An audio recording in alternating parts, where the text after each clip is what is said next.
Well, good afternoon, everybody. This is Mike Ingles with our distance learning overview for now the fourth week of distance learning. And this week, and then we have 2 more weeks beyond that. And then we will reach the end of our 6 week coronavirus education period, which is, both kind of nice and also kind of sad. This year obviously is not going to end the way that at least I intended it, and obviously the way anybody else intended it. And so it's kind of sad. I think we were having a great year up until the point that it stopped. And so I do miss seeing everybody every day. I mean, I really miss seeing you guys every day.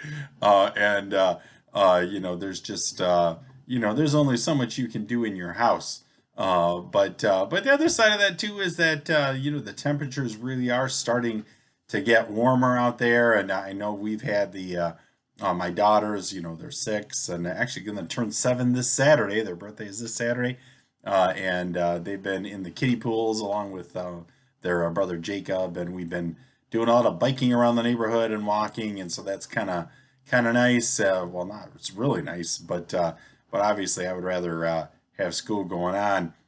We've also been there've been kind of discussions, a little discussion about what happens in the fall, and so the teachers were putting together a committee in order to discuss what this is going to look like and how we can make social distancing work in the fall if that's necessary. And I actually kind of would expect at this point that it would be necessary. I don't think we can all keep living in our houses like this forever, but we'll just have to see. Anyway, just to kind of pull you into the activities for the week, let's start with the civics activities. And for civics, we are, of course, continuing to work with the Michigan Virtual Civics class. And this week is related to state and local governments. And of course, we have our best example of local government right here in town. Of course, we have the village, but then we also have the school board, which the school board gets its authority from the state of Michigan to be able to operate on a local basis. And then the school board makes decisions in terms of who to bring on in terms of administrators, and they also vote on things like budget. And then from there, principals and superintendents make decisions which then impact teachers and students. And that's a form of local government. And it, again, stems from the authority of the state government, which is completely separate within our system of federalism from the national government that we have in Washington. And that's why we're seeing some of this discussion back and forth between President Trump and Governor Whitmer in terms of when to open, when not to open. That happens because both of them have power independently of each other within our federal government. And of course, then the state allows cities to develop villages and other things, local government, school boards, but that stems from state power. So that's where the division comes. There's not a third separation for local government. But that's part of what we're going to be working on. And then, of course, as we've done throughout the first weeks of this coronavirus period here, you'll be reading the sections from the Michigan Virtual University civics course. You'll be answering the questions, completing the definitions from the beginnings of the readings. You're going to watch the videos that they have in the review sections.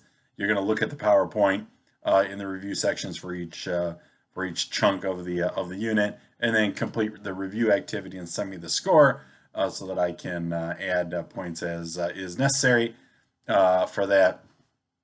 We continue that process Tuesday, Wednesday, Thursday, and then on Friday, of course, is the review day where you go back into the review sections and you read the summaries. You look at the PowerPoints that they built in there, take the review quizzes there, and then send them on to me again via email so that we can get the scores in for you.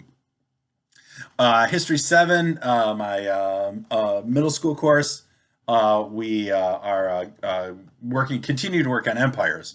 And now we're kind of getting to the end of it. We're getting to the fall. Well, the maturity of the Roman Empire, at least in terms of moving from kind of a republic to an empire. I mean, the Roman Rome started with people who represented the people, and then the sort of the wealthier elite within that empire, and they continue to move upward up until the point at which it turned into an empire, where there was essentially a dictator up at top, and there really was very little stopping that dictator from doing what he wanted to do in terms of running the empire.